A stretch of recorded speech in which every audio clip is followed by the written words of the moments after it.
I hope. Looks like we'll have a good audience. Yeah. Hi, Amal, Sandhya, Bhavani, Rekha, and there's Sunil. Hi, Sunil is Sunil.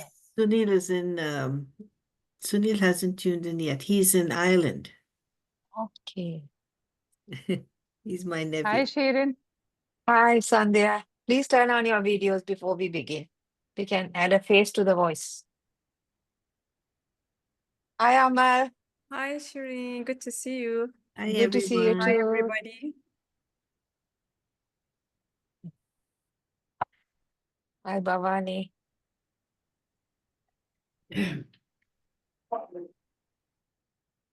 So this is Suki.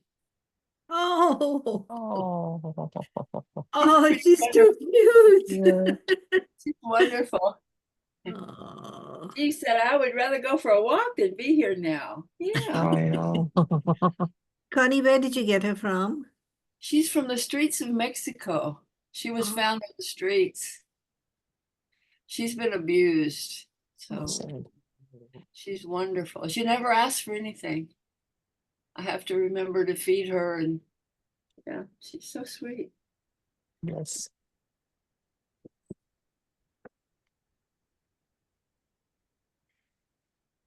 So you spend this time getting to know each other or something. Yes. Yeah, we open the doors 15 minutes before so that people can log in. What's the time now? It's Yeah, we have 6 minutes more to go for the meeting. yeah. I think initially. Where is everybody? Where are you? Amal Shayeb. Amal's my yoga teacher. Oh, you are. Hi. Amal is where is Amal based? Bahrain. Bahrain. Say it again. Bahrain. Bahrain. Oh, Bahrain. Okay. I They like are the both dialing in from Bahrain. Amal and I. Amal's my yoga teacher. All right. What kind of yoga?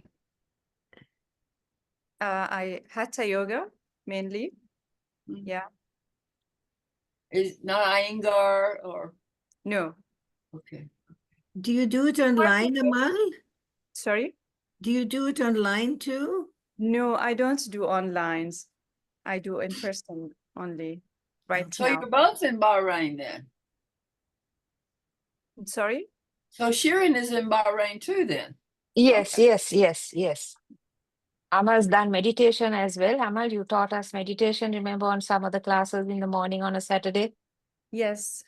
I teach yoga, meditation, breath work, and I'm also psychotherapist. And Sandhya, where are you based? I'm also in Bahrain. Okay, Oh. Rekha also is in Bahrain. Okay. Yes. Now, why are you all in Bahrain? What is it? Is it some industry that brings you there? Amal's Bahraini. Mm-hmm. I came because of my husband's job. Sandhya is an engineer who works at the Ministry of Energy. Yeah. Sandhya, I leave it to you to explain. Yeah, I came to Bahrain because my husband's job brought him here. But then I too joined the workforce. I'm with Electricity and Water Authority here in Bahrain. I'm an electrical engineer. Okay. So the stereotype of the technical Indian is following through, right? And a woman at that. Yeah. You could say right? that. You could say that. She's keeping the power supply alive in Bahrain. Yeah, because I think Sandhya, how difficult is it to work with, do you have a lot of women or mostly men, or how is it? It's a mix of both. As a matter of fact, Bahrain is pushing a lot on gender equality. And I report to a lady, and I have another lady working with us. So we are 5 of us in my superior's office, and 3 of us are women. So it's quite balanced. Yes, sounds good. I'll agree to that. I think Sudha just joined. Hi, Sudha. Yeah. Hi. Happy to be a part of this. Thank you. And Denali is joining from Canada. Right. Denali? She's a friend. Connie, Cousin. Sudha is my friend from Bangalore, but who you met in London at that time when we were together. All right. Yeah. Yeah, Oh, yeah. her Connie, husband- you Each were, other. Yeah. I think Nell Gwyn Apartments, if you recollect. Right. Right. yeah, yeah. Yeah. It was serendipity all the way, wasn't it? Right. It And, was, and, yeah. and, and Connie, you were with this couple from Mumbai. Yeah. They have a British name, Sean Mahoney. And Sean. but I had met them at an ashram way up in Almora. So they were with this guru. I don't know if anybody knows Ashishta. Does anybody Ramdas. know? Pardon? Was it Ramdas, Guru? No, it's Ashishta. Did you know Krishna Prem? No. Anyway, they're British people. Krishna Prem was a Brit, as was Ashishta, but they ended up having this very strict Vaishnavite temple up in just outside of Almora, and I had stayed with him for a while, and then now he's passed on, and actually the whole ashram is now defunct. So that's what I We do. have- I study gurus. Very fascinating topic. We have two dialing in from Canada, Razna and Denali. Hello, Denali. Hello. And hello, Razna. Hello. Hi. Hello. Hi. Where in Canada? Vancouver. In Vancouver, yeah. Your name is not spelled the same as Denali, the place, is it? The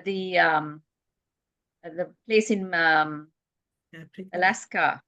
No, It's D-E. that is DE, yes. So the emphasis is on the first syllable, so it's Denali.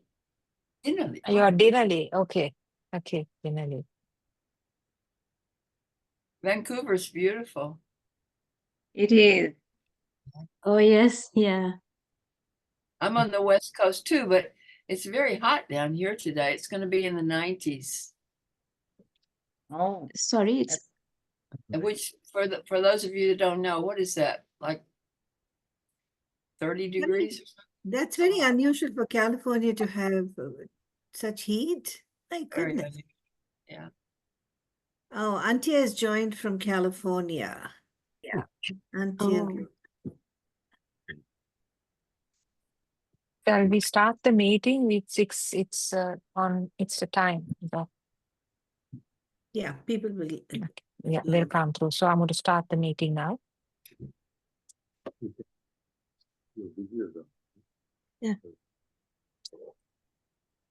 Is your video on? Your video on?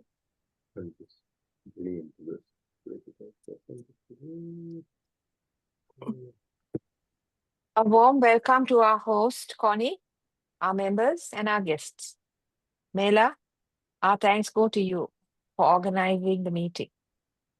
My pleasure To- to have Connie on board. To help settle into our meeting, I'll begin with housekeeping announcements. Set your microphone on mute when you are not speaking. Switch off video if stepping away from the meeting. Silence your other mobile devices to ensure that we are not hearing feedback or causing interruptions during the meeting. The Q&A session will be at the end of each section of the presentation. You may post your questions to Constance or ask in person or use the raise hand icon.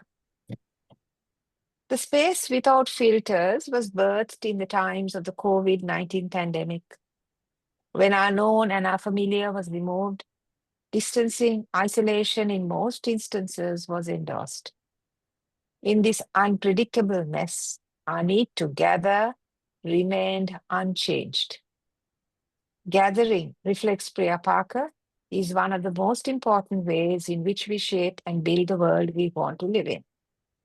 How do we reflect this at our gatherings? There's a microphone that has not been muted. Please, if you can mute, thank you.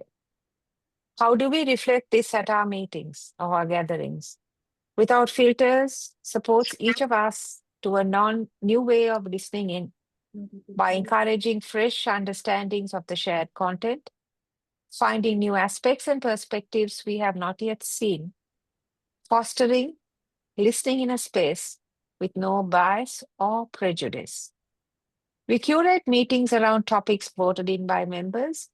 Topics include, but are not limited to, the arts, wellness and well-being, marriage and relationships, family dynamics. Our host this month, Professor Constance J. Jones. Hello, Constance. Professor Constance is a faculty member of the CIIS's School of Consciousness and Transformation, specializes in transformative inquiry. Given that there is a time cap for our gathering, I'm limiting my discussion only to a very few of Constance's many accomplishments. A sociologist of religion, Constance's doctoral dissertation was on the caste system in India. Her postdoctoral research and publications examine the cultures and religions in the East, the adoption of Hindu and Buddhist beliefs and practices in the West, spiritual teachers and evolutions of new religious movements around the world. Constance, a Fulbright scholar, has taught in several colleges and theology schools, establishing women's studies departments and curricula in several colleges, publishing research on women's status in India, and feminist methods are her valuable contribution in the women's space. In her book, Krishnamurti, Self-Inquiry, Awakening and Transformation, Constance outlines the life and teachings of the enigmatic 20th century philosopher and teacher, J. Krishnamurti. Dear members and guests, do join me in welcoming Professor Constance A. Jones. Over to you, Constance, and thank you. Thank you. What a lovely introduction. I better open my chat so I'll be able to see you when you speak to me. Okay, it's open. But in any case, I'm going to be looking at you all the time. So put your hand up if you want. Don't just assume that I can read the chat and talk at the same time. Well, I don't have much to add. Thank you, Sharon. That was quite complete. But I do like to explain a little bit about what sociology of religion is, because most people don't know. Sociologists of religion study the religious institutions and the way in which they, do you want, oh, you are recording, the ways in which institutions are created and the ways in which they're perpetuated and carried on. And that's one of the things I'm interested in, is how religious movements, especially those from the East, come into the United States and are perpetuated. So we find that there's almost always a crisis, for instance, when a new religious movement comes and the guru or the leader dies. There's always a question of how do you legitimate the charisma of the founder. And you all, I'm sure, are familiar with the Hare Krishna movement, which is quite different from, say, the Meher Baba movement. They both come from India. And then they're quite different from other movements, such as Neem Karoli Baba, who was up from Almora and Nainital.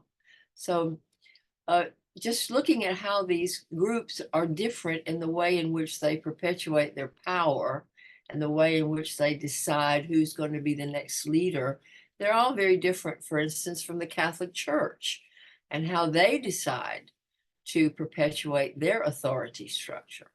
So that's basically what we do in sociology of religion. Religion itself is important to understand because it's a way in which everyone derives meaning. But it's not just a thought system. It's also a system of organizations.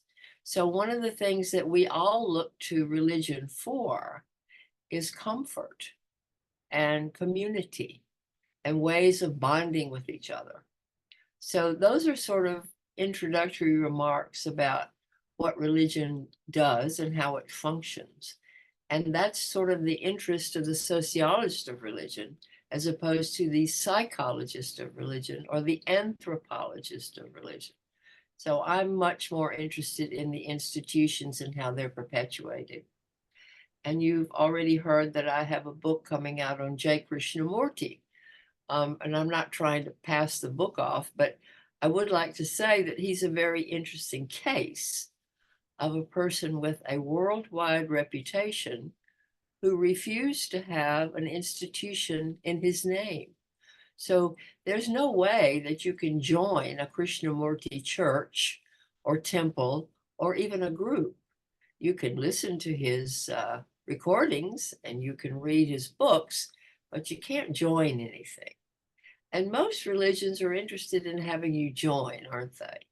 Most religions are very interested in having their numbers grow. So that's one of the things I'd like to talk about. When I talked with Sharon, I said, my field is new religious movements in America. But she said, well, maybe you could move that beyond America because everybody else might be interested in an international perspective. So let me go there for a while and just talk about what does sociology of religion know about religion on the international scale? I would say that there are sort of two almost opposing forces right now. And I'm talking about 2024, but I'm also talking about the industrialization and the urbanization and the mechanization and the scientificization of the modern, we call it the modern world. Actually, some people call it the postmodern world. And the latest term is the post-normal world, meaning that we are so beyond any paradigm from the past that gives us sense and comfort that we all agree on. We're in a multi-paradigmatic world where, you know, you can listen to Fox News or you can listen to NPR and they don't even cross each other. They don't have the same people on. They don't have the same issues. They don't even have the same news feeds. So what does it mean when we began to have this kind of new fragmentation? Well, there's this whole question, I would say, of the decline in the importance of religion, which I would call secularization. In fact, back when I was in grad school in the 70s, people were saying, ha, ha, ha, there's no reason to study religion because it's going out. There won't be any religion in another 20 years. That was the prediction. But not at all the case. In fact, quite the opposite. Religion is perhaps more important today, especially in its various functions, some of which are quite new at the national level. So secularization, even though it's kind of like this, the major force in the modern, postmodern, post-normal world is secularization, which means that people move away from religion. They move away from religious identity, and they move away from attending religious functions, which is called religiosity. So as people become more secularized, religions do decline in their influence as religions. But not necessarily do they decline in the importance of providing meaning. And I'll give you an example. We now have this distinction, which we didn't have 100 years ago, the distinction between being religious and being spiritual. So when you ask people in the United States, are you religious? They'll often say, well, I'm not religious. I don't go to church or temple or synagogue or mosque, but I have a relationship with something higher, or I believe in something, or I do meditation, or I do some sort of practice in which I calm my mind. So we now have this distinction between religion on one hand and spirituality on the other, which is very much in line with this growth of secularization. And secularization simply means that fewer and fewer people are related to religious institutions. I would say the least religious area in the world today, perhaps, well, it would be where religion is outlawed. So certainly in China, for one place, but also in Europe. we're finding that very few people are related to religion in Europe now. And we find a significant decline of religious affiliation in the United States as well. So secularization is this huge force that is moving along. It's gaining more people every day. On the other hand, there's another countervailing force, which is the new religious movements and the rise of what we call conservative movements, which I'll talk about a little bit later. So we have kind of two different forces going on, the movement away from religion and the movement toward religion.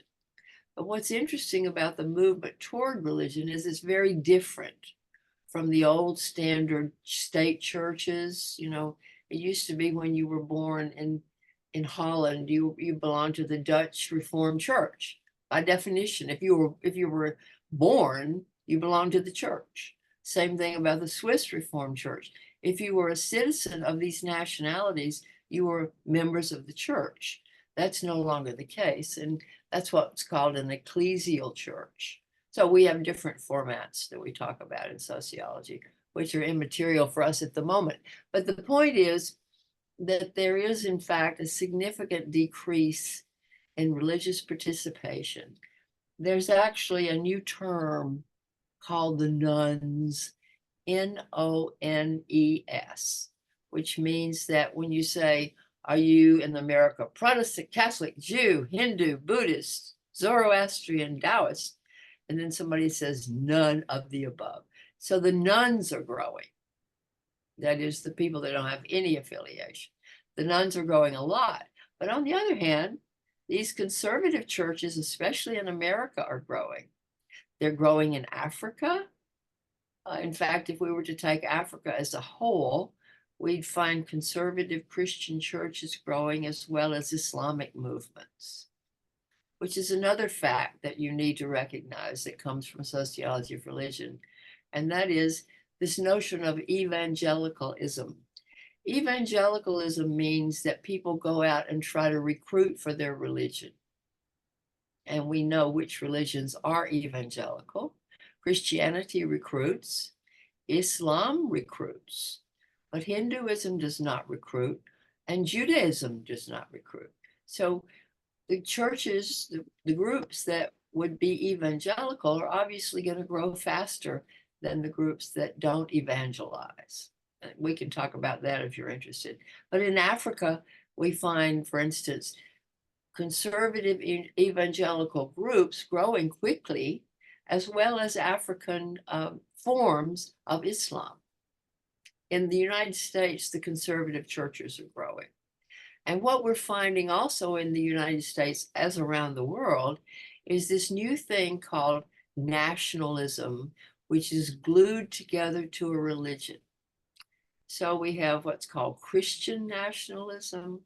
We have a thing called Hindu nationalism. We have in Israel a thing called Zionism. So this is where the notion that the nationality is imbued with this religious fervor. It used to be called the civil religion in the United States, where we would talk about we are God's special people. God has created us and put us on the hill. And they would bring all these biblical phrases and say that they all refer to the United States and its leadership over all people of being so good.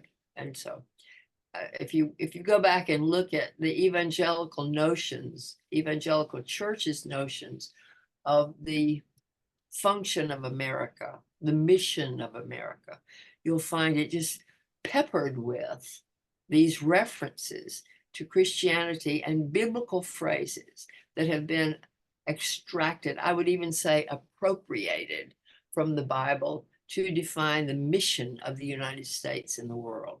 So we're beginning to see how disillusioned we are with that, but we'll talk about that a little bit later. So I've tried to cover this notion of secularization and then this other notion of growing new religious movements. And it's the new religious movements that interest me, and I'll talk about those in a few more minutes. But let me just say something more about secularization. because secularization is the background. It's the history.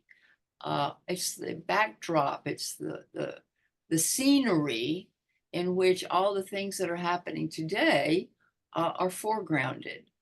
And so the background of secularization means that since the 17th century, we've been very interested in science.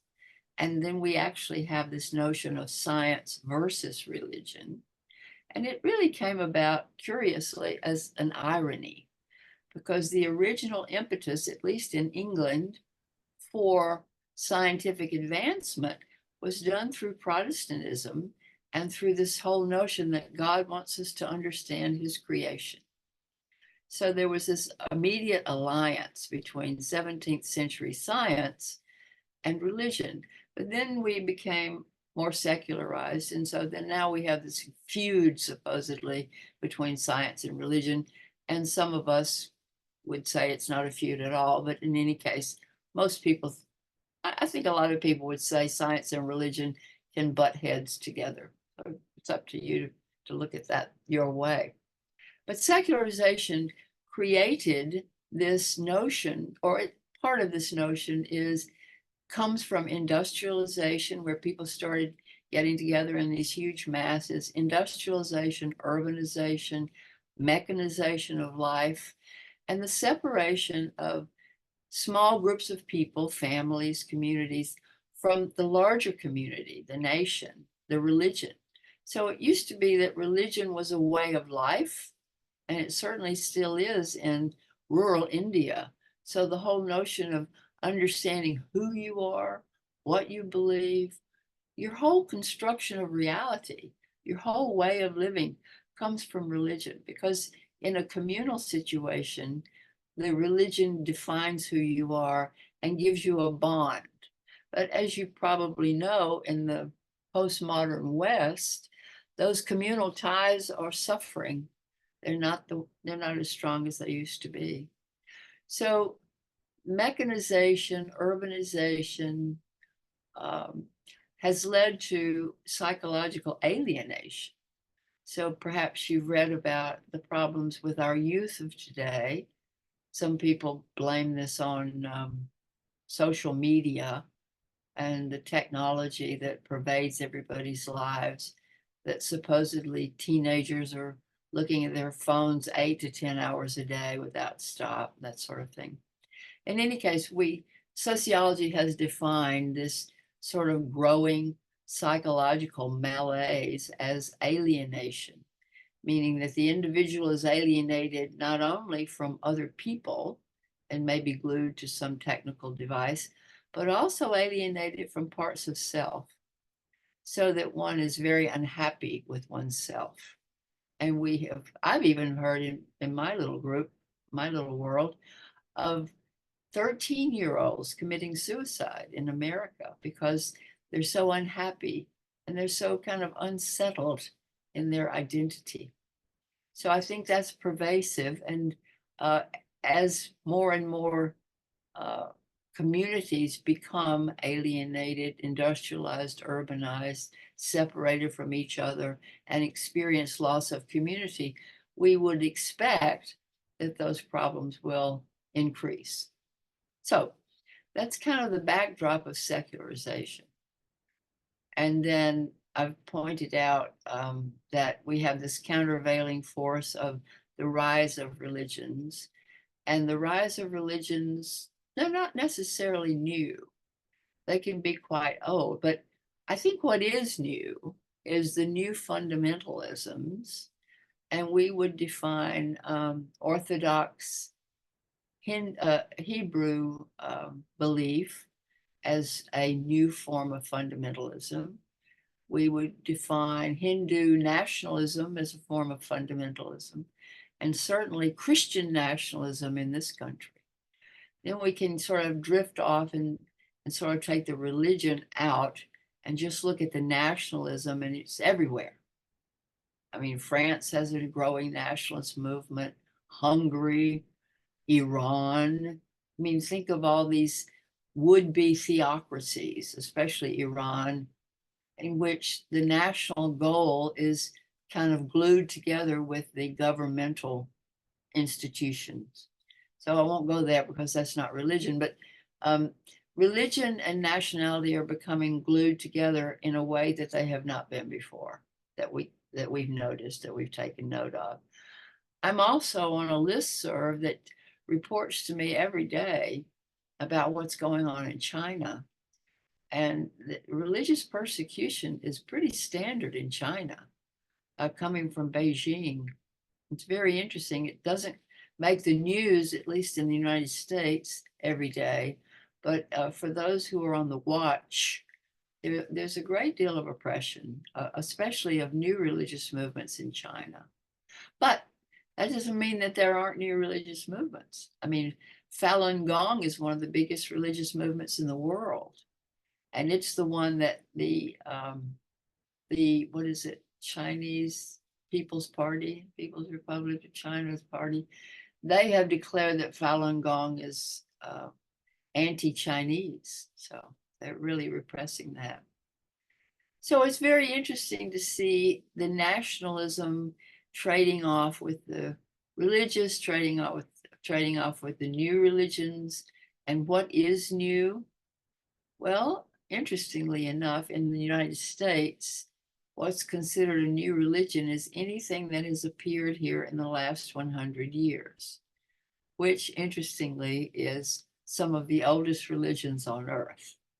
So the new religions in America are Hinduism and Buddhism, and Zoroastrianism and Taoism. So very, very, very old religions.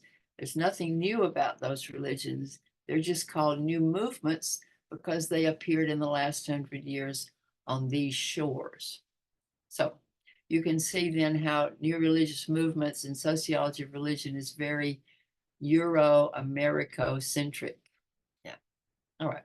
So we have these two countervailing forces, secularization and the growth of the new religious movements, and the growth of all new movements, including nationalist, fundamentalist, and then another one that set of movements that I'm most interested in is the taking on of the Eastern religions. And so here we have a yoga teacher, we have a meditation teacher, a person who's interested in healing and a therapeutic perspective on life. So all of that was really a new religious movement, at least in the United States. It was called the New Age. And we have included, in fact, that is what's new about religion in America, is it includes the therapies and not only freedom movements like the women's movement or ecology movement or civil rights movement. Those are all very important movements, but they often have religious strands built into them as well. And certainly the women's movement has made significant changes in patriarchal structures of old religions. I mean, all you have to do is study the Mormons in the United States or even the Protestant churches. We have yet to see exactly how the Catholic Church is going to change, at least at the tippy top, at the very top. But there's no question but that Catholic nuns are becoming more vocal and more powerful.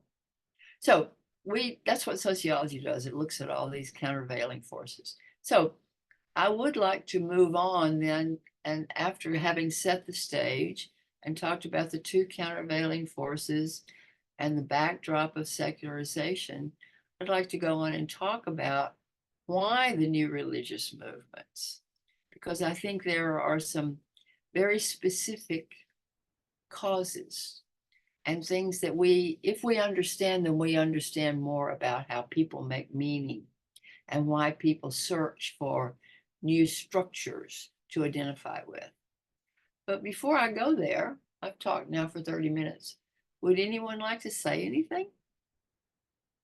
Yay, Sharon, thank you.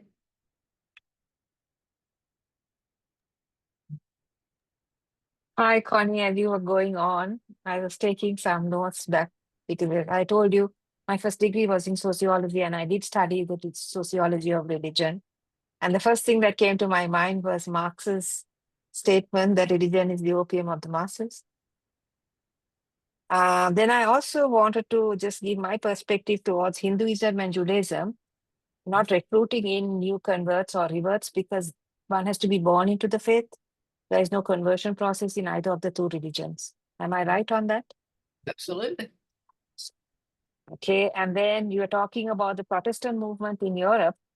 My mind took me back to Gutenberg's printing of the press and the ability for the Bible to be translated into so many different languages, because the Catholic Church had the monopoly of Christianity being in Latin, and the laity had no perspective or understanding of Latin. So the entire liturgy was in the hands of the clergy. So comes in Protestantism, and that link that the Pope had with the God, I mean that unbreakable link, the divine presence of the Lord on earth is the Pope, is no more, because all of us can intercede. We don't need an intercession. But then again, we were discussing this in class, because alienation comes in when we don't have the ability, when there is a divine presence on earth, man feels alienated because the connection is lost. So that can also come through as alienation. So my mind took me back to the Church of England of Henry VIII. And Amal, correct me if I'm wrong, there is an indisputable link between Islam and the state, because Islam was also a religious movement as well as a political movement, because during the Prophet's time, he did conquer states. So there is a political strain in Islam. So I'm not very sure, but I know that there is an intrinsic relationship between state and faith. So I'll leave it to Amal, because she probably knows more than I do on that. These are my thoughts that I was just getting down of 30 years old. Thank you. You're a great sociologist. Thank you. What do you want to say about that, Amal? I'm sorry, I don't have a lot of information about that. I do understand that, yeah, there is a bit of politics into it, but I don't think I'm in a position to elaborate about that. Okay. Well, I think you're absolutely right, Sharon. And from what I can tell, there are different kind of orientations, even within Islam. So the Shia and the Sunni are different, and they have, but the whole reason they're different is because of the transmission of power down two different lines. Yes, that's right. So I think it is political to the core. Now, Yeah. how you make it political to the core. Do you practice Sharia all the time, or do you give it, do you nestle it within a democratic society? I mean, all of those are options, and they're all quite different. And as we know, Sharia in Iran is very different from Sharia among the Taliban, is very different from Sharia in the United States. Yeah. Sharia, as it is as is mentioned, is religious law. Religious law as inscribed in the Quran. However, the Sharia that is interpreted amongst the countries is not from the Quran. There is, because we have other ways of jurisprudence, those come into play. There is Ijma and Qiyas. I'm not very sure what they mean, but it's not the Quranic version. The interpretations also can play in as to maybe this scholar feels it this way. So when the interpretations come into play and customary law comes into play, each country has its own interpretation of Sharia. But Sharia, as in the pure form, is Quranic law, which is very, very clear. Inheritance, everything is laid out. But when it comes to the state, as I told you, there's customary law that comes in. There's also interpretations by the mullahs, sadly, like in India and in Sri Lanka. And so women's rights, all that goes as awry because of all these other polluted inputs. Yeah, exactly. May I say this religion, if I'm Amina from Chennai, India. So if you look at it, all religions have been in some way or the other linked with politics or governance. State had a say in the propagation of the religion. Most of them, Buddhism I don't see. But otherwise, even Hinduism, the caste system, all these came because of administrative systems. Yeah. Well, let me see if I understand you, Anna. You're saying that from the get-go, from long, long, long ago, there's always been an association between the political system and religion. Is that what you're saying? Yes, that's what I'm saying. In Yeah. most of the religions, that is. And of course, in the United States, the whole idea was not to do that. And yet, if you really study the sociology of religion in the United States, you'll find that it was done. The Plymouth Colony, Massachusetts Bay Colony, all of these either oppressed Catholics or favored Catholics or oppressed Protestants or oppressed Quakers or favored Quakers. So there's always been a hidden agenda. It's not necessarily always so hidden. But yes, I think when you're in a political system, it's very difficult to imagine being outside of it. It's just a question of, do you give, what shall we say, formal allegiance to the religion. In the United States, I think we're, what's the word? We're operating, we're speaking out of two sides of our mouth, because we say we have religious freedom when I'm not sure that we do. And of course, the scary thing in the United States now is that Christian fundamentalism and Christian nationalism is very blatant. They're very open about the fact that they want everybody in the government to be an avowed Christian, which is to most of us pretty scary, because who knows, Christianity in and of itself is very diverse. So, but thank you, Anna. Anything else? Thank you. Yeah, thank you. I don't see another hand. Maybe there should be another hand. There was a comment on the chat box, Connie. It's from Bhavani, who asks, how do you see the suppression of women in the name of religion, such as in Afghanistan? Well, of course, it's the great tragedy of our era, to me, because it's growing. I mean, look at what women can do according to the Taliban. They actually could do more 20 years ago than they can now. This is what is so disheartening. And then, of course, we know about women's violence against women in places you'd never assume. Did you read about the French man who allowed these friends of his to come and rape his wife, who was drugged? And so there's a That was just unbelievable. Yeah, horrendous. that was unbelievable. I mean, it's just, so the word misogyny is the right word to use. You know how to spell misogyny. It means a hater of womankind. And I find it becoming even acceptable in the United States, where we think we're so smart and so liberal, when in fact, women's rights are being curtailed systematically in many ways.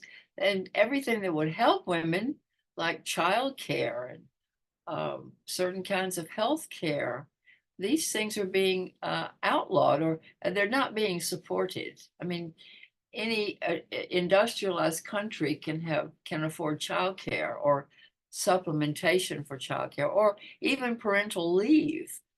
All of these things are completely outside the purview of government in this country. I don't want to apologize for keep talking about the United States, but we're just so far behind Europe, for instance. Every European country has more rights for women than we do. And then, of course, when you have the Taliban, you throw that in, you can see the other side. And then there's this wonderful book by the Canadian author, what's her name, about when she talks about the cults.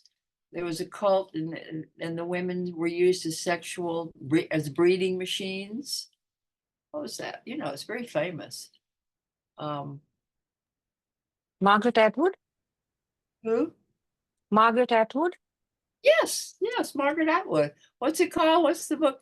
I forget. We reviewed it at our book club. I forget what it is. Yeah, exactly. Anyway, she's talking about how women, well, this is not unlike what is being found in many cults.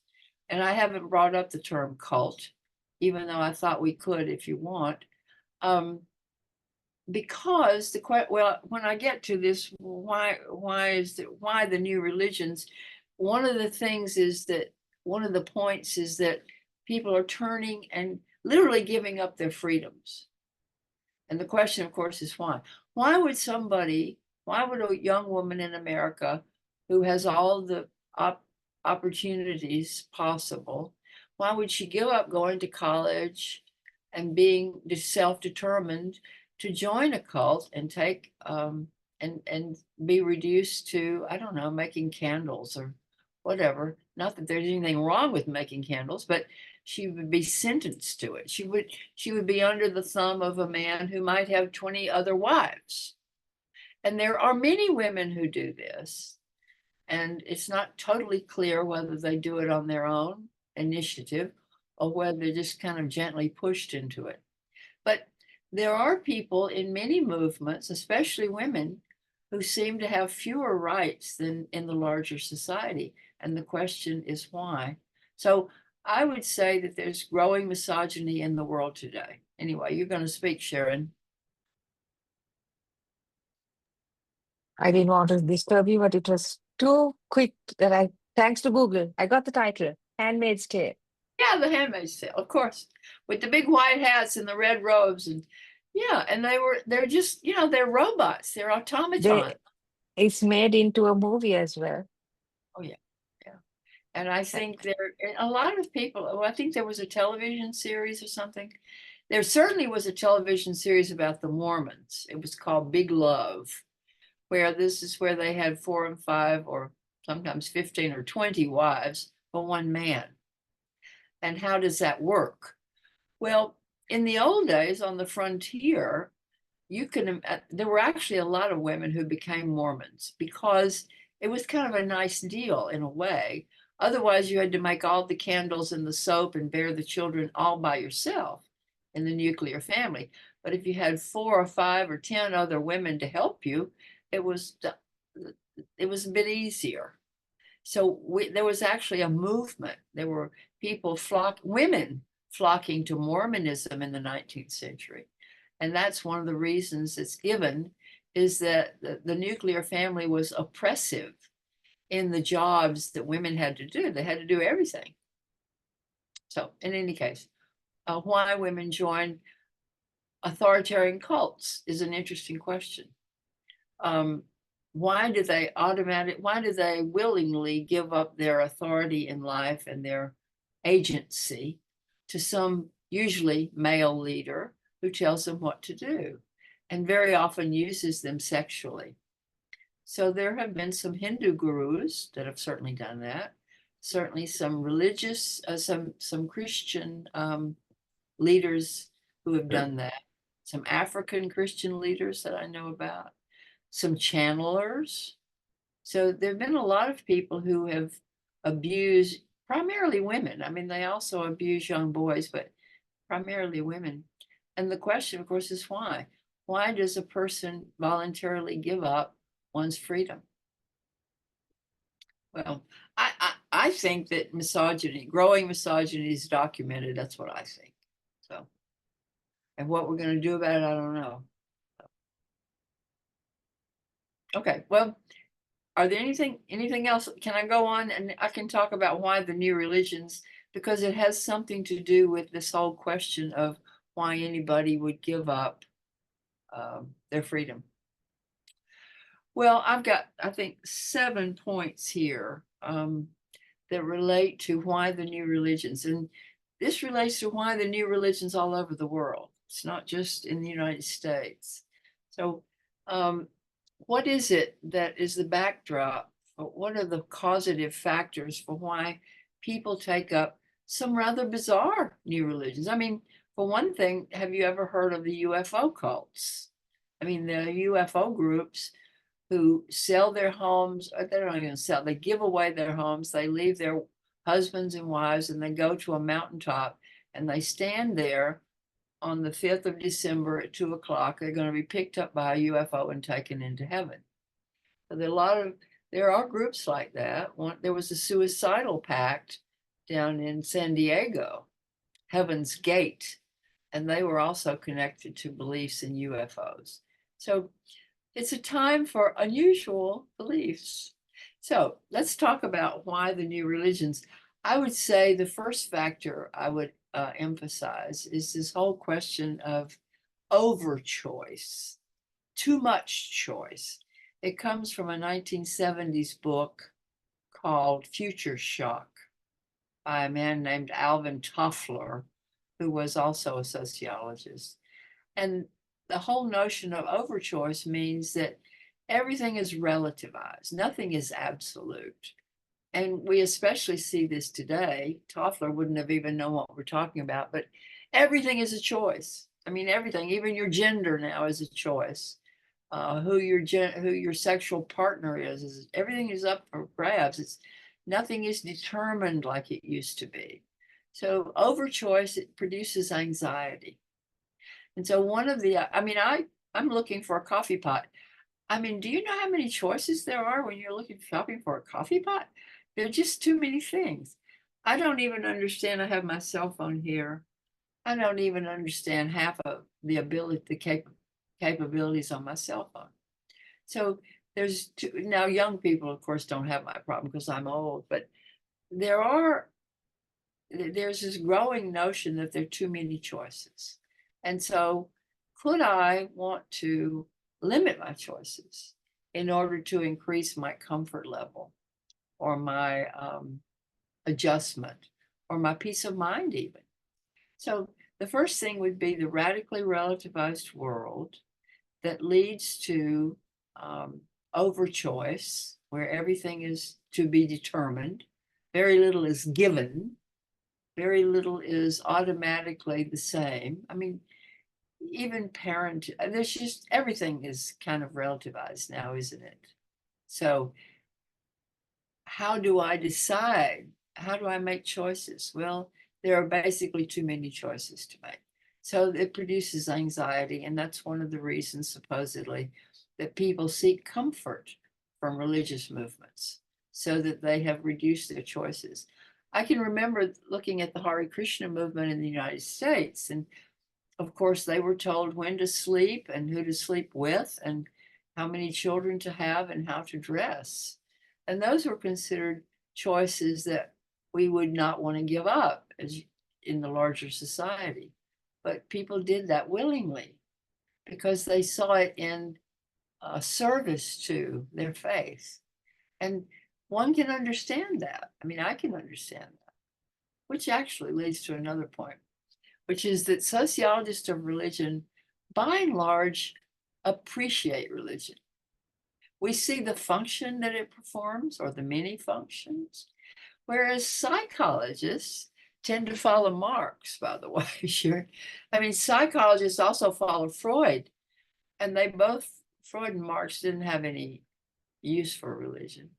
They thought it was not only the opiate of the people, but really messed you up psychologically. So psychologists tend to look more in the Freudian direction, whereas sociologists tend to honor the functions of religion. So that's why you'll find me particularly, I guess, accepting of religious forms instead of trying to judge them, because they all perform some function. And that's a good thing to understand. So that's what we try to do as sociologists, is understand what's the function. So to the extent that people are created, anxiety is created in people because of overchoice, they sometimes look for ways in which to limit their choices. I once looked for a guru in India because I was pretty clear that I was never going to make the right choices in my life. But I thought, well, a guru is perfect and a guru can tell me what to do. And so I won't make any more mistakes. And I have heard other people that say that too. And then I'll just tell you my personal story. Then I had a dream from Krishnamurti. I don't know if you know him, but he was South Indian from Mananapalli.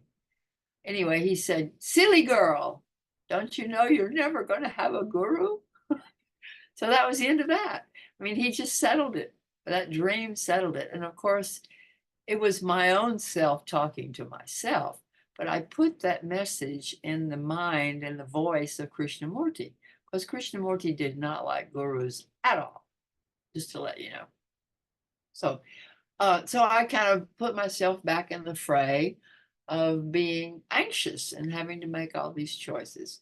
Anyway, so the first point I want to make is that there is this question of overchoice, of people being, of anxiety being created through too many choices. And it comes from being a radically relativized world where everything is kind of up for redefinition. Okay, the second point is that I think people are looking for small, caring, even transcendent communities. And this comes from what we talked about before, about the mechanization of life, the urbanization, the alienation, the ways in which we become fragmented, not only as society and groups, but also fragmented within our psyches. So one part of us doesn't like another part of us, and one part of us doesn't know another part of us. So the whole idea of searching for, wanting this small, caring community is kind of important, because that's one of the things you find in new religions, and certainly in cults, is that they have a bond that cements them to this larger whole, and it gives them not only identity, but it gives them comfort. Sometimes it defines their family system, or how they relate to other people, and how they have children, that sort of thing. So it's fascinating to see how the search for small, caring, and even transcendent communities can lead people to join religious groups. I think I've got a quote here from a sociologist. It has to do with this search for a higher reality or a greater community. And this is from Theodore Roszak, that Sharon will know from the 70s. That there is a dimension of humanity which the modern secular world denies. Its denial has been the source of repression and fragmentation. Wholeness will be attained when we see that the universe is a teaching, that the great myths of our ancestors are real for each of us, and that here is a religious dimension, and that there is a religious dimension to humanity, which calls for expression. That's a pretty clear example of the search for the transcendent. Even though it's transcendent, it's something that already exists in us. And this is one of the things that I remember when I study Eastern religion, because that's kind of the great gift to the West from the East, is that the Eastern non-dual faiths tell us that the highest in the universe is within ourselves. You know, the Brahman or the Buddha consciousness or the Tao, all that, the only way you find that is going inside yourself. So there's a way in which Eastern religion is very much a part of the new religious movements. And I would say Asian religions, actually. And they're all very much contributing to that notion that there's a pervasive, undying, eternal reality that is also the very nature of who we are as individuals. So that seems to be one of the ways in which people who experience alienation and anxiety turn toward Eastern faith. Now, I wouldn't even call them Eastern faiths. They're Eastern systems, which don't depend on faith. They have very clear practices. That's one of the things about Hinduism and Buddhism and Taoism. There are practices that you can follow that will bring you peace of mind, which is quite different from a belief or a faith or trusting in something. I mean, they're actually tried and true principles that have been hammered out for thousands of years. So the quest for the holy, the transcendent experience of the divine. And there are a lot of things you can say about that. one of which is that we have kind of devolved into a emotionally bland culture. I mean, we've cordoned off birth, we've cordoned off death. The really emotional elements of life, birth and death, and a few other things, are kept from the average person, aren't they? They're secluded behind a curtain. So you try to protect your children from seeing somebody who's dying or dead or whatever. Anyway, we have sort of taken the emotional punch out of much of life. And that may be one of the reasons why people are searching for this transcendent experience of the divine. Third point, people search for small, caring communities because you may have read and you may know people who feel alienated, not only from the larger society, but even from their own family. So we know that traditional societies now are not taking care of their old people the way it was it was part of life. You took care of the dying and the old in your family. And now we find as societies become more modernized and urbanized, it's not necessarily assumed that the younger people will take care of the older dying people. So people are looking for small caring communities. The fourth point is a desire to be in control of baffling powers. And I see this on the rise, especially in this country.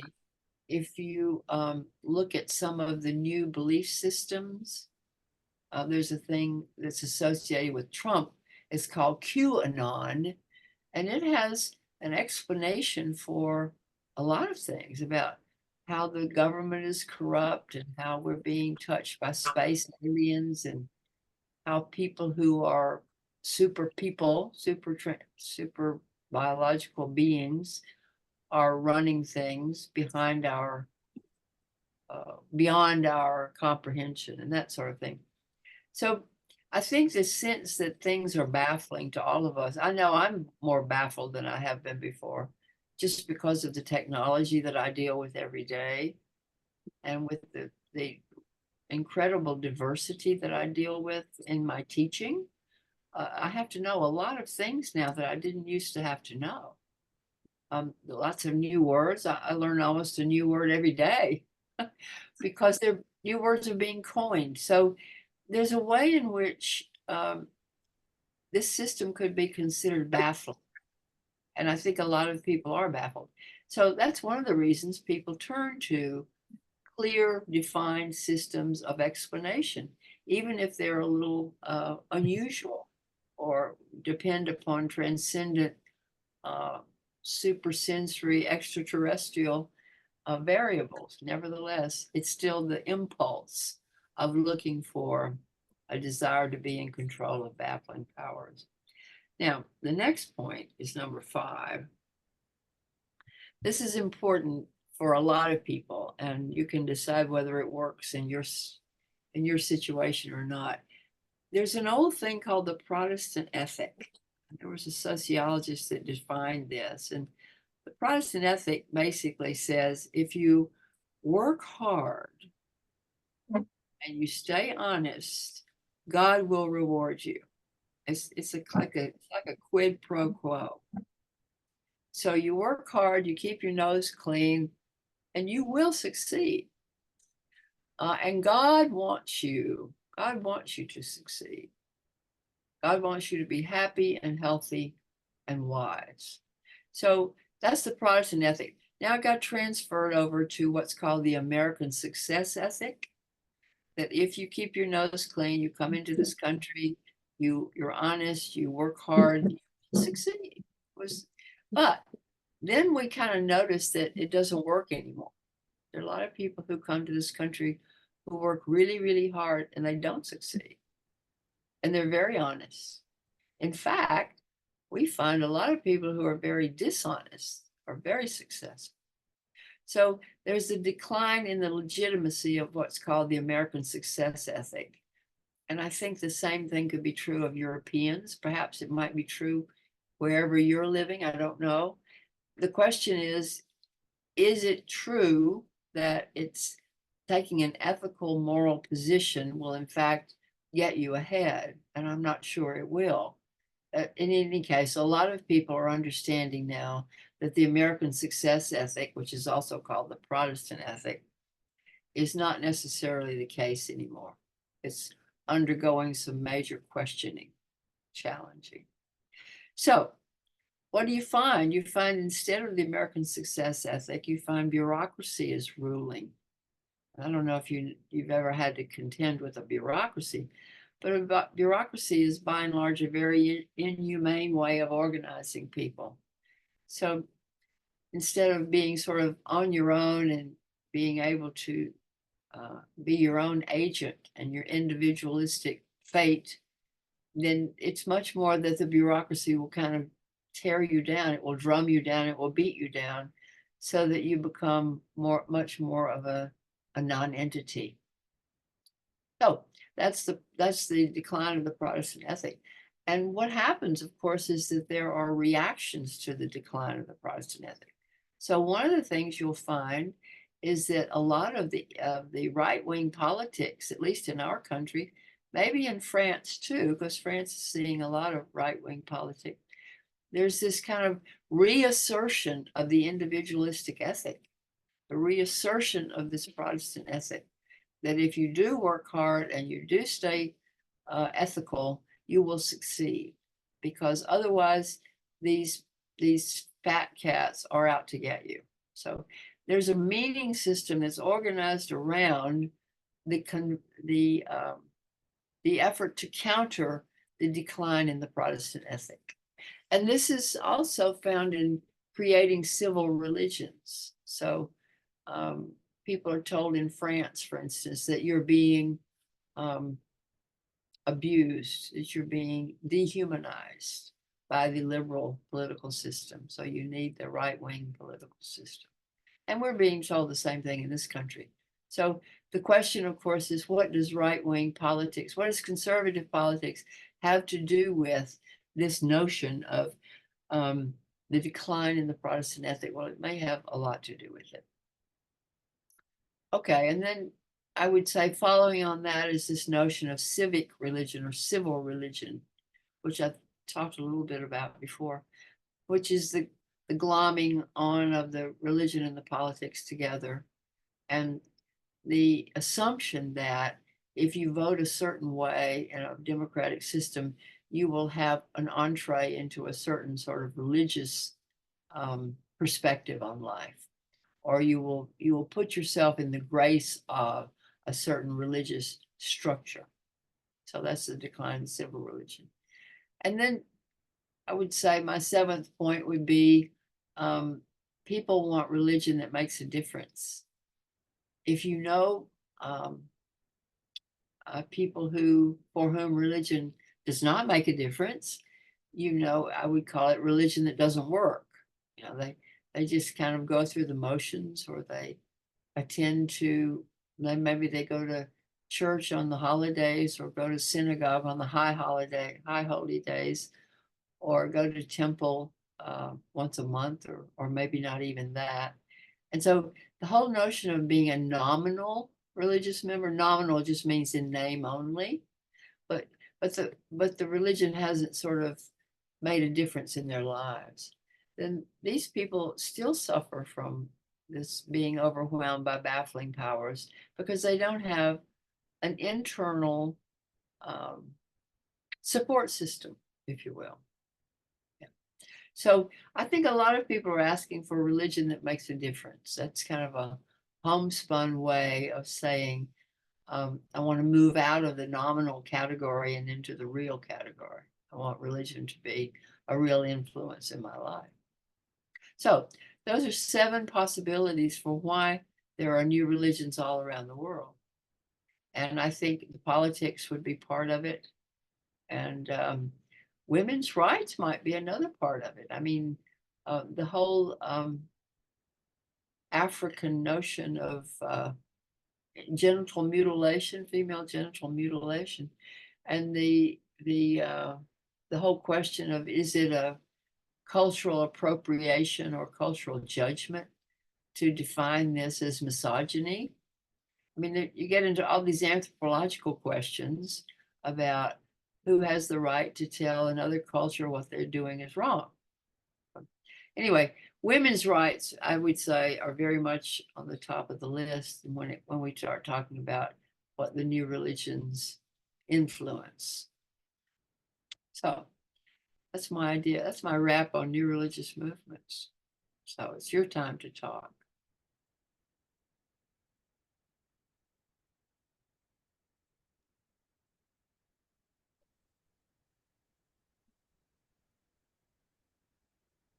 Can I start asking, please, or may I start asking? Yeah, please. You refer to the fact or the perspective that nothing is determined. And my mind takes me to the caste system because it is a determining form of structure in society. So each person has an ascribed role. There is no achieved role, right? Because you're born into a caste. It's not like the class system. But however, there is oppression in that system. There can be oppression because the higher caste can oppress the lower caste. So how does that tie in with the fact that when it is determined, I can't tie the next thing that you brought in on that, Connie. Would you mind elaborating? We're Yeah. referring to something being determined. I just put the fact down as caste system. I was just querying that when you talked about it. Well, I think the outlawing of the caste system in India is a good example of relativizing, because when I say we live in a radically relativized world where things are not totally determined, well, the obliteration of the caste system is a part of that, right? When the government of India said we're no longer going to honor the caste system, at least as we've known it before, and so your rights are not supposed to be determined by what caste you belong to. Of course, we know that's not exactly true, but anyway, that's what the law says. And so I think the obliteration of caste is an element of this being of making the world more radically relativized. I mean, in the old days, you wouldn't overstep your bounds. You know what your life would be limited because of the laws of Manu, right? I mean, they told you you can do what you can't do, who what you you can can't. Yes, that's true. Very true. Yeah. And even the setting up of a nuclear family, because Dr. Gabo Mate, the physician from Canada, has explored the concept of trauma and whatever other conditions that have come in with the dissolution of the extended family support, because the onus is on the two parents who are the primary caregivers, the role models. So there's so much stress on those two adults that it has an impact on the children because there is no support network anymore.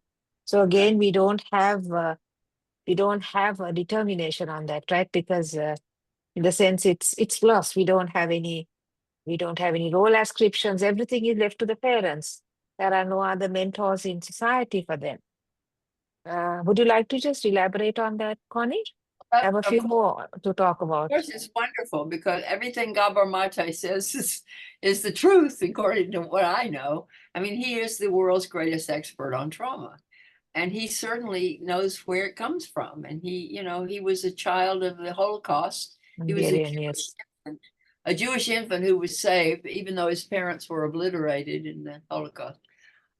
So he's a Jew who came from Europe during the Second World War, has that whole sensibility. I mean, he has such a sensibility. I've listened to a lot of his talks, and I've never met him, but he's pretty amazing. He's fascinating. He is. Fascinating. Anyway, he's helped us all understand what trauma is a little bit more. I mean, he says trauma is not what happens to you. Trauma is how you react to what happens. And so that's the whole idea, I think, of what this whole list I've been trying to get across of the radically relativized world. Well, there's nothing wrong with the radically relativized world unless it causes alienation and lack of identity. All those things it causes within us is what then makes us turn toward either a political or a religious movement. Yeah. Does that make it, does that address? I understand. Yes. Then I also had this concern, or rather this thought that came to me. You referred to Hinduism and Buddhism and the spiritual, the fact of retreating, going inwards, and the reflections. Now, the Abrahamic faiths too have it.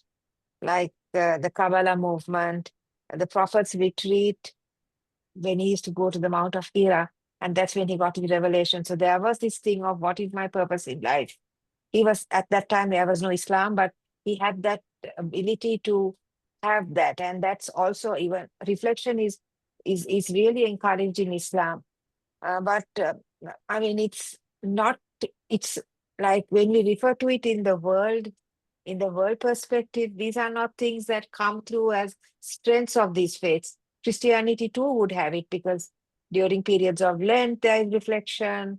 You know, there are certain days that there is given, I mean, even Sunday mornings, you know, when you go to church, there is a sense of reflection that you go in with.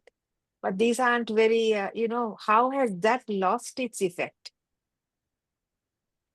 Well, of course, that's the big question. How has it lost its effect? I mean, why do we have this crisis even in among churchgoers? Why do they not have the same nurturance and support that they used to get 100 years ago from their church community?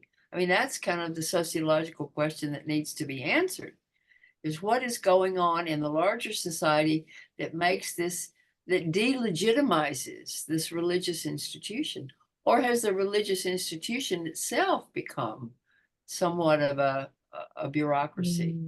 A lot of people have done analysis to say that, let's just take a Hindu village life where everybody knows Hinduism, everybody knows the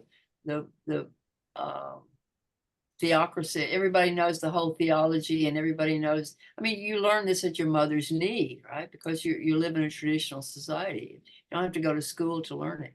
You compare that to the kid who grows up today in the United States in a society that wants to be secular, that doesn't want to warp the kid by giving him certain beliefs.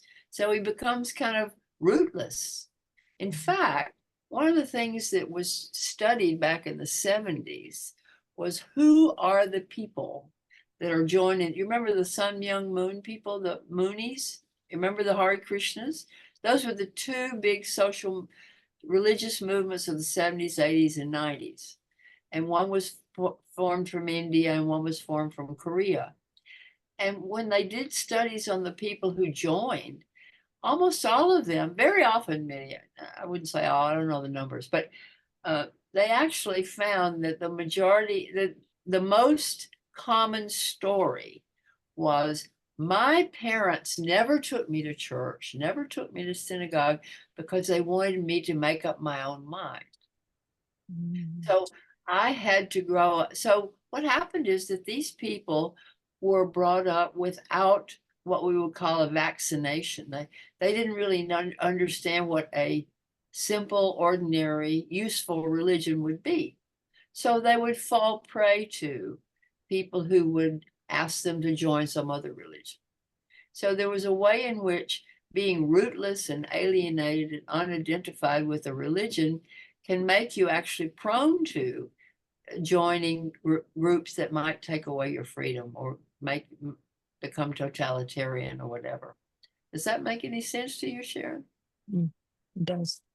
Yeah, because I was also reflecting, this was about 10, 15 years ago, there was an instance of an immigrant Asian Muslim boy or a man going and detonating a bomb.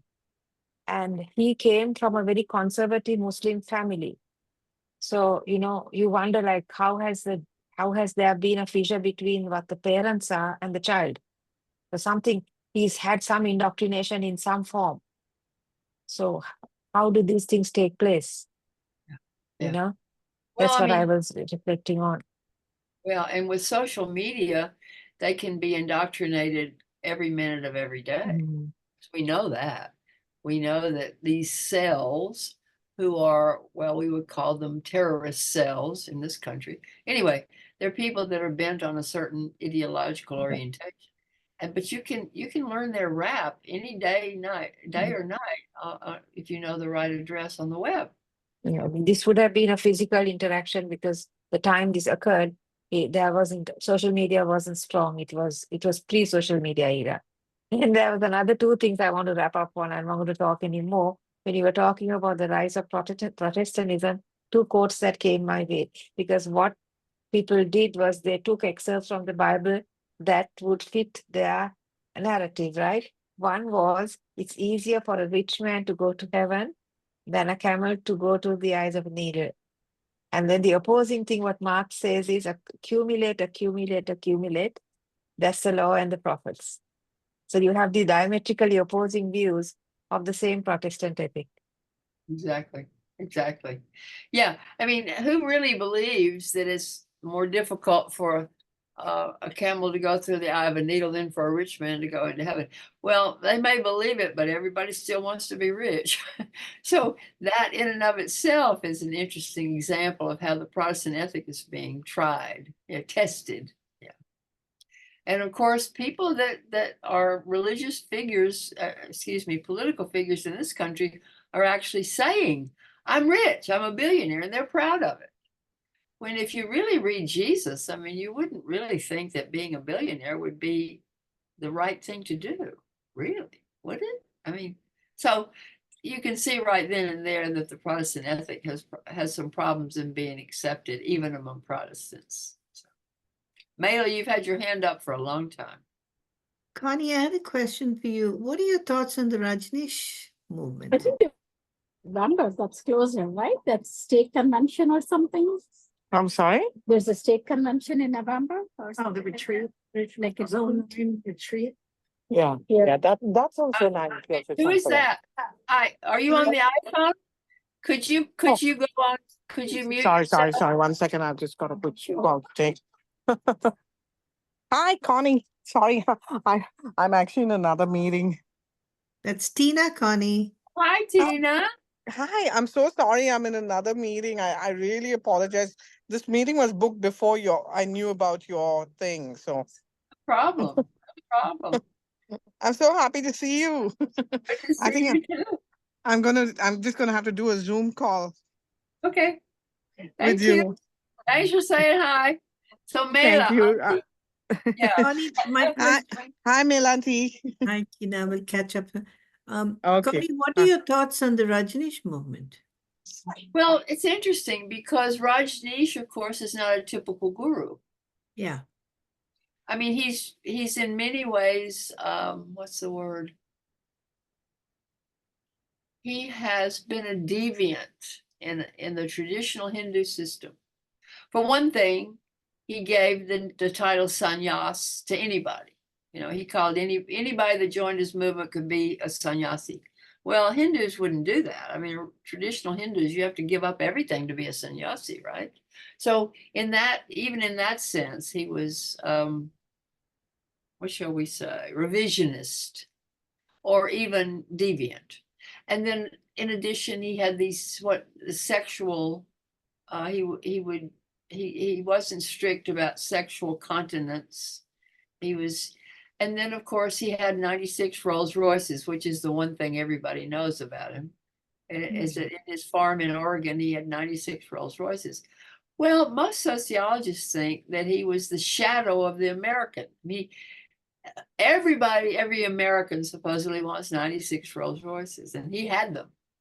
Now, why do you have 96 when you can only ride in one at a time? I don't know. But anyway, it was kind of like the American success ethic, so successful that nobody could even comprehend it. Anyway, I have read his stuff. I think his stuff is good. I think he understood something. I think he was a good teacher. He understood a lot. I'm not really familiar with all the practices. Supposedly they would get into these padded rooms and beat each other up or something, or throw pillows at each other. Anyway, he had some questionable practices, I think. And certainly a lot of people would question his sexual ethic that he required of his students. Now, I don't know that he had multiple sexual partners. That's unclear to me, but he was not, in my opinion, he was not teaching anything that was unethical or immoral, at least in terms of his understanding of the scriptures, because he knew a lot about the Upanishads. He knew a lot about the Gita.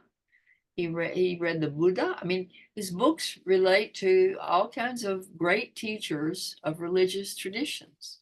Now, this woman that took over that ran his organization, Ma Sheila, was she was another thing altogether.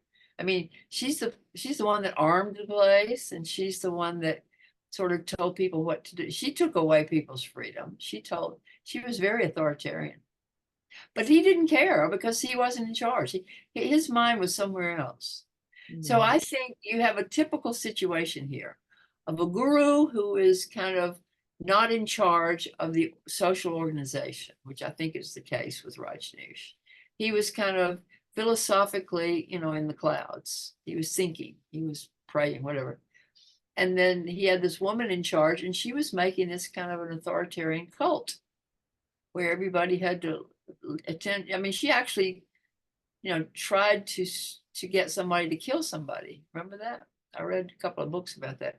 Anyway, she was pretty tough, but that was her way of organizing the structure. And she was very totalitarian.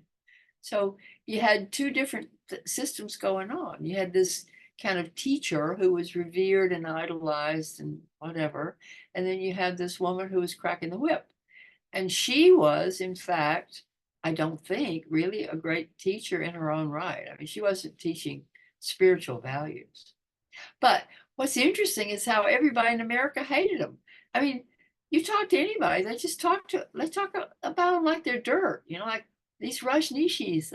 And that's what makes you think it's the shadow side of America, because they did what every American wanted to do, but they did it in spades. It's like, wow. So when I look at what is the value of a religious movement, it's also part of the value to see how the larger society reacts. Why was the average American so upset about Rajneesh? What was it about Rajneesh that so ticked them off? Isn't it a question to you?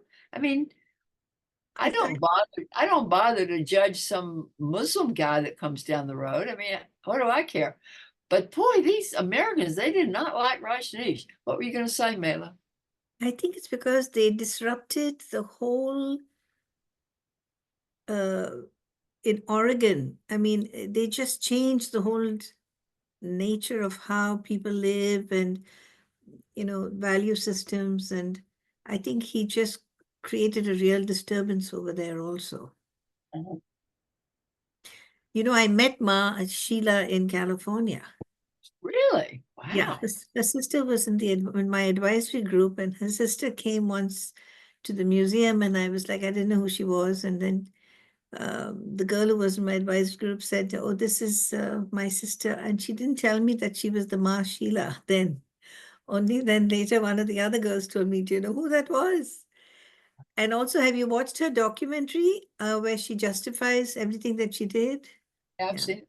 Yeah. It's an interesting, I mean, it's unique.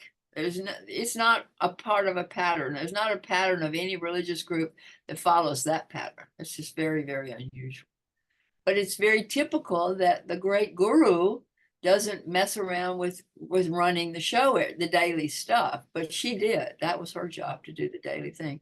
And she went a little askew on that because she became violent and she armed the place, and she took it upon herself not to live according to what we would call sannyasi principles. Interesting. But to me, it's just kind of comical why it's like everybody has an opinion on Trump. Everybody has an opinion on Modi. Everybody has an opinion on Rajneesh. It's like, why? What is it about me that makes me want to have an opinion about anything? So I also teach a course called self-inquiry. So every single thing I do is kind of a reflection of who I am, right? And so how I take in Rajneesh has something to do with, of course, he really messed up Pune, from what I hear, because, this influx of hippies coming to Pune and the sex, whatever they were doing. Anyway, I don't know. I think he messed up Pune more than he did Oregon, but I don't know. It's interesting.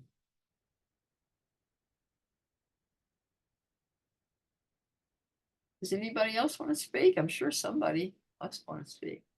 I'd Somebody. like some sharings on your book on Krishnamurti. Oh, okay. Well, first of all, Thank you. Yeah. Well, I can talk about my book forever. First of all, it's with the publisher right now, so I don't think I have any more changes to make.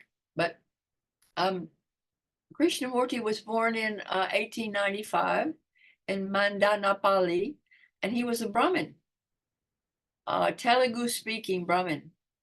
But his father didn't have any money at all, even though his grandfather had been a Sanskrit scholar and his father was actually educated, but he was a civil servant, but he didn't have any money. And you know how that is. I mean, people in America don't understand how Brahmins can be poor, but these were poor. But they were very sanctimonious, what was the word? Very religious and observant Brahmins. So they were totally vegetarian and didn't smoke or drink or anything. And then, of course, you know the story about the Theosophical Society was looking for the consciousness that would allow the new world teacher to descend from the Buddha mind down into this vehicle. They call it the vehicle. And so he was chosen by this British person named Leadbeater to be the chosen vehicle. And so the consciousness of the Buddha was to, or Jesus, but the same consciousness was going to come down and inhabit the sky and be the world teacher and show us how to enter the world anew. So there was a huge investment in this little kid. He was found when he was 14 years old. And am I going on too long about this? Because I can talk about this for hours. Anyway, the point is, he was discovered by the Theosophical Society as being the vehicle for the world teacher. And these were very wealthy people. I mean, they took him to England. They were going to educate him at Oxford, except he couldn't get in. He flunked. And they were going to do this and that. But the world was at his feet because there were so many rich Brits that loved him and they thought he was the world teacher. So he had the world at his feet. And the Theosophical Society created this organization called the Order of the Star in the East to proclaim him the world teacher. And then, of course, what he did when he was 29 years old, or in 1929, I should say, when he was 34 years old, he stood up and he said, you can have your silly organization. I'm here to set people free. I'm not the person you're going to lean on. I'm not your guru. I'm not your crutch. You need to go find out for yourself what you need. Don't ask me anymore. I'm not your authority.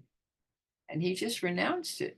And the Theosophical Society went away kind of licking their wounds because they really had invested a lot in him. He was living in Adyar, which was a Theosophical compound. And then he bought Annie Besant, who became his mother. She was the head of the Theosophical Society at the time.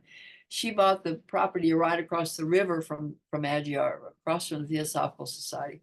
So even today, the Krishnamurti Foundation has this huge property right across the river from Adyar, from the Theosophical compound in Adyar. They're all in Adyar. Anyway, he became very famous, and for 60 years he traveled all around the world. But he never called himself a guru. He never called himself an authority. He said every single person must find the truth in himself, period. That's the story. And it's not easy, according to Krishnamurti. Now, a lot of people have said he knew what he was talking about, but he didn't tell us how to do it. And he was quite clear about don't ever use any procedures or practices. Don't do your yoga postures in order to become enlightened. Don't do any mantras. Don't do any chants. He didn't like any techniques. I wrote an article about techniqueless meditation, which was Krishnamurti's notion. Anyway, he died in 1985, and he having influenced a lot of people. So I've been teaching a course on Krishnamurti at my school since about 1996, maybe.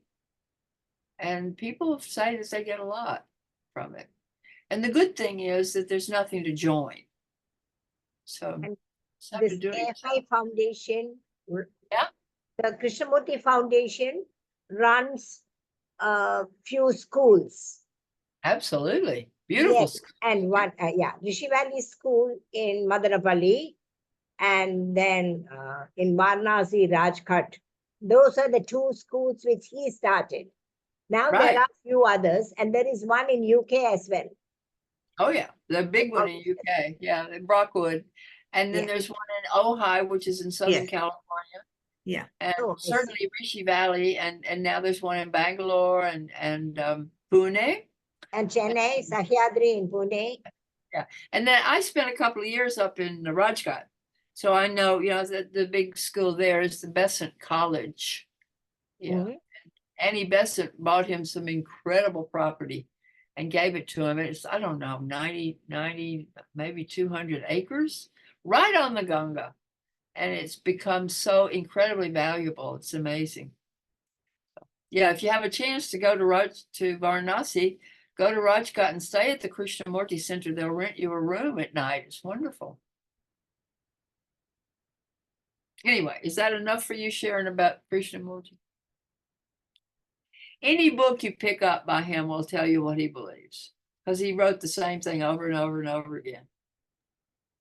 My grandfather was a diehard Krishnamurti follower. Yeah, we used to go for his, like, there were lectures in Sri Lanka, which he used to attend very, very, very, very. Ah, wonderful. Well, how enlightened. I think that's so interesting. Thank you for sharing that. Because I meet a lot of people from India in my field. I mean, the people that I deal with every day. I mean, I meet a lot of tech people. I meet a lot of educated people. Nobody's ever heard of Krishnamurti. So it's just beautiful to hear that relationship there, that you kind of grew up knowing who he was, right? Yeah. I'm from Sri Lanka. My grandfather was a lawyer, if you just want a profession to him. And so he was drawn to his lectures. And I think the night before he died, he had attended a lecture on Krishnamurti. This was in 1978, was it? That he died? Yeah, around that time. And that Saturday evening, he had just come back from a Krishnamurti lecture. Oh, how well, that's very touching. Isn't that something? He really did affect people. Interestingly, you know, it would probably be the educated class that he touched more because they had access to him. But he didn't pull any punches. He was pretty serious about, you really ought to buckle down here. And he never called him, he said, I'm not a Hindu. I'm not an Indian. I'm not a Brahmin. I'm just a person here trying to make sense of life. And that's what was kind of so endearing, is he never claimed any authority, you know, like honor me because I'm this or that. So No ascribed roles. yeah, exactly.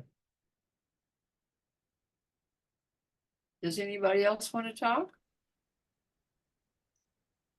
Does anybody disagree with the new religions? Let's see.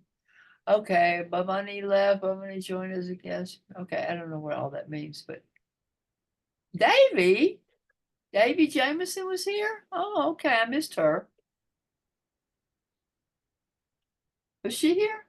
Mela, you're on mute. She had to babysit, so she kept coming and going. Oh, okay. Okay. And Indra couldn't log on. She tried and tried and tried. Oh, too bad. Okay. Yeah. Connie, Well, when did you meet Jay Krishnamurti? I met him only in 1980. Only once. I went down to see him and he died in 85. He died 5 years later. And he was just exactly what they said he was. I mean, he was sitting there under an oak tree and a bunch of oak trees, and you could hear a pin drop. And there'd be 1,000 people sitting on the ground in front of those oak trees. But he had such a presence that he just brought you to a certain kind of quietness in yourself, certain kind of attention. And he was a little guy, you know, he wasn't as big as you, Mela. I mean, he was maybe 5'2" and Really? skinny. Yeah, little bitty thing.